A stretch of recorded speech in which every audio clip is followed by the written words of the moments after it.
Dear friends, welcome to another episode in the Dynamics of the Earth series. That our planet Earth is a highly dynamic planet can be understood from the fact that the height of the mountain chains like the Himalayas is still increasing, though by very small amounts every year.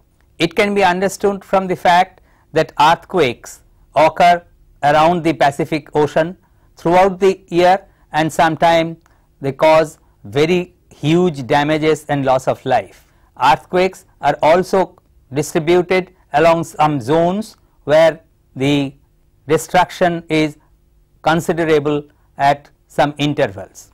The recently observed tsunami in Japan is another evidence that our Earth is a dynamic planet. The tsunami is a result of undersea earthquakes which causes the movement of the bottom of the ocean, and that is transmitted into the water, that causes huge waves to hit the Earth's surface at the ocean margins. The dynamism of the Earth is explained in terms of lithospheric plate movements, as we have seen in our earlier episode. We have already discussed how the dynamism of the Earth is explained by the theory of plate tectonics. We have seen how the uppermost surface of the Earth is divided into a rigid layer of many fragments. These many fragments of the lithosphere move past one another and cause disturbances on the Earth's surface. The movement of the lithospheric plates or plate fragments are controlled by the internal forces. We shall be talking about it shortly. The plate margins, as we have discussed, are of three kinds: constructive or divergent plate boundaries, where new lithosphere is created and then moves away from the ridge crest or divergent plate boundary; destructive or convergent plate boundaries, where the older lithospheric plate is destroyed by subduction below another lithospheric plate and the two plates come together; and conservative or transform plate boundaries, where without any creation or destruction the two plates, the two lithospheric fragments move past one another. The types of plate boundaries will be discussed in some detail now. The divergent plate boundaries are observed mostly under oceans along the mid-oceanic ridges, while some of the divergent plate boundaries are also found on continents. Along divergent plate boundaries, a new lithosphere is created by partial melting of the asthenospheric mantle. This comes up to the surface, cools down and forms by partial differentiation the lithospheric mantle and the oceanic crust. This oceanic crust, when it cools down below the Curie point or approximately 700 degrees centigrade, is magnetized according to the ambient magnetic field of the Earth, and then is split apart and moves away from the ridge crests. After some time, another new lithosphere forms. Again it splits and gets magnetized during the ambient magnetic field of the Earth. The opposite magnetic polarities or magnetic intensities indicate that the polarity of the Earth's magnetic field, the north magnetic pole and the south magnetic pole, gets reversed through geologic time. Though this reversal has been established to happen, the exact reason for this reversal has not yet been established. As the new lithosphere forms at the ridge crest and moves away from one another, the width of the magnetic anomaly stripes varies according to the spreading rate. From the various mid-oceanic ridges like the Mid-Atlantic ridge, the East Pacific rise, the Indian Ocean ridge, etc., it has been established that there are three possible rates of spreading against the divergent plate boundaries on the ocean floor. The fast moving plates or fast spreading ridges, they move at around 90 millimeters per year. Between 50 and 90 millimeters, the spreading rate is called intermediate spreading rate, while below 50 and above 10 millimeters per year is known as a slow spreading ridge. The topography of the ridge crest and the slope on the flanks is also controlled by the spreading rate. When the spreading rate is slow, there is a very deep and highly irregular topography along the ridge crest, a very deep valley and a highly irregular topography along the ridge crest. In case of intermediate spreading ridges, the median or axial valley is moderately deep with not many irregularities, and in case of fast spreading ridges, the median valley is very sharply defined, occupying only the top of the ridge crest, and the slope is very gentle on either side. This topography helps us in understanding the features or processes that are active below the ridge crest. The reason behind the variation in topography of fast spreading through intermediate to slow spreading ridges can be attributed to the processes active right below the ridge crest, the mantle.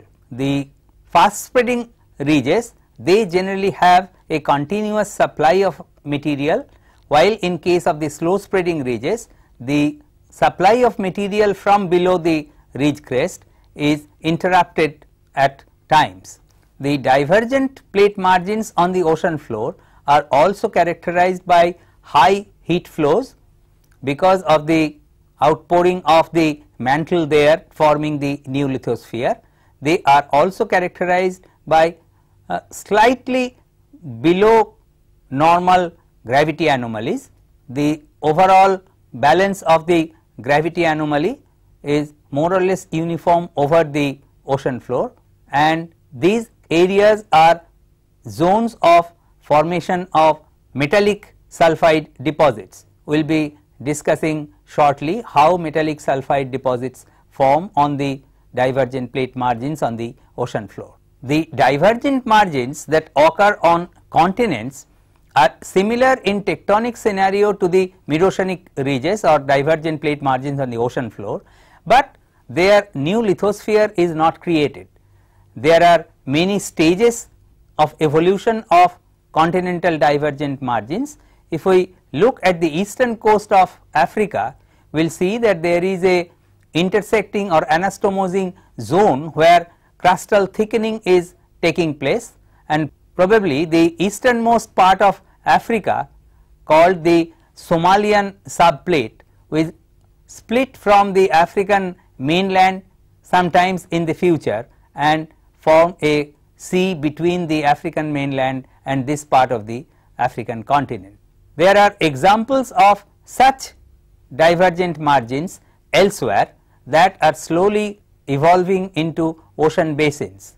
If we look at the Red Sea, at the bottom of the Red Sea there is oceanic crust, but this was part, the Arabian plate and the African plate, which are separated by the Red Sea, were once together. Along the Red Sea, a divergent plate boundary has evolved, and that gradually split the continental crust first and then the oceanic crust, so that the two plates got separated, with the ocean pushing into the gap and forming the Red Sea. The dynamics of divergence of plates is not yet very completely understood, but it was suggested by W. Jason Morgan in 1972 that a series of hot spots or regions of very high heat flow rise from the core mantle boundary, and when they are aligned along a line, they cause the spreading out of the asthenosphere and consequently the lithosphere above it. The spreading out of the lithosphere plate above a line of hot spots cause the development of divergent plate margins. Or there is another alternative theory of explaining the divergent plate margins, which is known as the propagating rift hypothesis. The convergent margins between plates is the region where one plate is generally subducted and destroyed as it reaches deep into the mantle. Convergent plate boundaries, especially those around the Pacific Ocean, along the Himalayan mountain belt, along the Alpine and Zagros mountain belts in Turkey, they are sites of great earthquakes. The convergent plate margins, as we have briefly discussed in the first episode, are of three types. One where two oceanic plates come together and the older and denser one goes down. A second type where one continental and one oceanic plate comes together and the continental plate, because of its lighter material, has a higher buoyancy and the oceanic plate goes down. And the third variety is where two continental plates riding piggyback on oceanic crust come together, converge together. This can be exemplified by the movement of the Indian plate towards the Eurasian plate.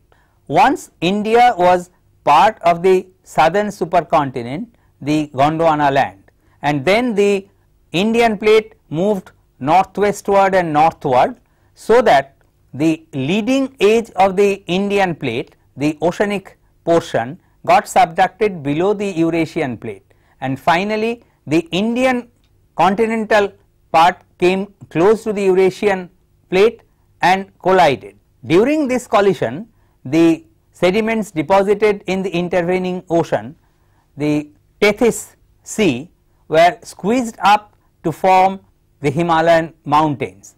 During this collision process, part of the Indian continental crust, because it was moving very fast in a northerly direction, part of it went below the Eurasian plate.